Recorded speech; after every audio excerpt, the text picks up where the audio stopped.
Cordoba, nama kota yang terletak di negara Spanyol itu nampaknya sudah tidak asing lagi di telinga siapapun. Kota yang penuh kejutan dan juga keajaiban. Menjadi pusat suci Islam dan selalu menjadi pesaing terhadap Kesultanan Konstantinopel, Baghdad, dan Damaskus dalam perkembangan ilmu pengetahuannya. Namun, itu terjadi sekitar 9 abad yang lalu, saat Cordoba masih menjadi mutiara Islam di masanya.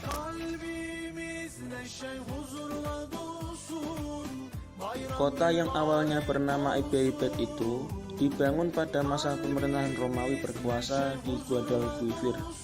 Sejak saat itu, nama Cordoba mulai termasyhur. Penguasa Romawi bernama Loteo pernah menguasai kota itu dan menjadikannya sebagai ibu kota negara meridional Spanyol pada tahun 169 sebelum Masehi. Julius Caesar, panglima militer dari Romawi, juga sempat menaklukkan Cordoba pada tahun 45 Masehi. 5 abad kemudian, Cordoba berada dalam kekuasaan Bizantium di bawah komando Raja Godbarad. Sejarah Cordoba memasuki babak baru ketika Islam masuk datang ke wilayah itu pada tahun 711 Masehi atau 93 Hijriah di bawah komando Tariq bin Ziyad. Misi penaklukan yang dilakukan oleh Tariq bin Ziyad dilakukan atas perintah Musa bin Nusair, gubernur Afrika Utara di bawah pemerintahan Walid bin Abdul Malik atau Al-Walid I dari dinasti Umayyah yang berpusat di Damaskus. Penaklukan Cordoba dilakukan pada malam hari. Mughith ar-Rumi dengan pasukan berkudanya berhasil mendobrak tembok Cordoba.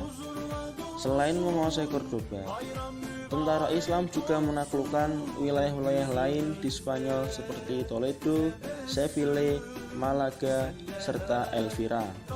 Selama pemerintahan Umayyah berpusat di Damaskus, Toledo lah yang menjadi ibu kota Spanyol. Cordoba baru menjadi ibu kota Spanyol ketika dinasti Umayyah ditumbangkan dinasti Abbasiyah dan pusat kekuasaan bergeser dari Damaskus ke Baghdad. Setelah dikalahkan Abbasiyah, dinasti Umayyah membangun kekuasaannya, membangun peradaban yang baru di Spanyol. Cordoba pun mulai menjadi pusat kekuasaan Umayyah di bawah pemerintahan Abdurrahman Ad-Dakhil atau Abdurrahman I. Masa masuk dan berkembangnya Islam di Cordoba berlangsung dari tahun 711 sampai 912 Masehi. Mulai dari 912 hingga 976 Masehi, peradaban Cordoba mulai menggeliat. As-Samah bin Malik al-Khuwailini merupakan tokoh yang membangunkan dan mengembangkan Cordoba hingga menjadi salah satu sebuah kota terbesar di Eropa. Pada masa pemerintahan Abdurrahman Ad-Dakhil, Cordoba disulap menjadi pusat perkembangan ilmu, kesenian, kesusastraan di seantero benua Eropa. Pada masa kepemimpinannya, Abdurrahman I berupaya untuk mengundang dan mendatangkan ahli fikih, ahli ulama, ahli filsafat, dan ahli syair untuk bertandang dan mengembangkan ilmunya di Cordoba.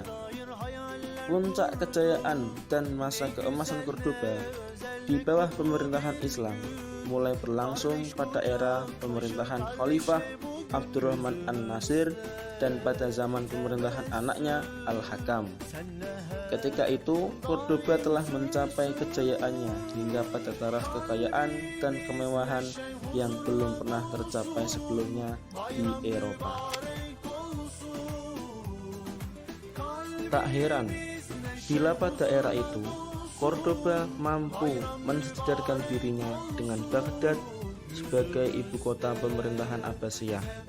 Tak cuma itu, Cordoba juga setaraf dengan Konstantinopel, ibu kota kerajaan Bizantium. Cordoba telah mampu menempatkan duta besarnya hingga ke negara yang amat jauh seperti India dan Cina.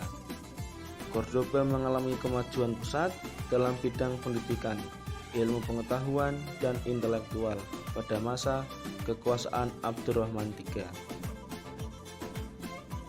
Berdirilah Universitas Cordoba yang termasyhur dan menjadi kebanggaan umat Islam pada masa tersebut. Berbondong-bondong mahasiswa dari berbagai wilayah, termasuk mahasiswa Kristen dari Eropa, menimba ilmu. Geliat pendidikan di Cordoba makin bersinar pada era pemerintahan Al-Hakam Al-Muntasir sehingga digelari khalifah yang alim. Sebanyak 27 sekolah swasta berdiri pada masa itu. Gedung perpustakaan mencapai 70 buah, menambah semarak perkembangan ilmu pengetahuan. Jumlah pengunjungnya mencapai 400.000 orang, padahal volume kunjungan perpustakaan besar di Eropa lainnya kala itu paling tinggi mencapai 1.000 orang saja. Saat itu terdapat 170 wanita yang berprofesi sebagai penulis kitab suci Al-Quran dengan huruf kufi yang indah. Anak-anak fakir miskin pun bisa belajar secara gratis di 80 sekolah yang disediakan khalifah. Pendidikan yang tinggi pun diimbangi dengan kesejahteraan masyarakatnya. Sayang, masa kejayaan itu hanya bertahan 320 tahun dan harus berakhir tragis. Dinasti Umayyah di Spanyol pun runtuh akibat pertikaian dan perebutan.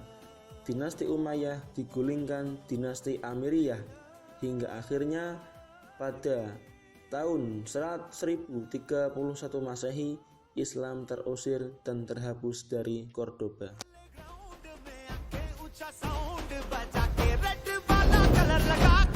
नाचेंगे हीरो बनकर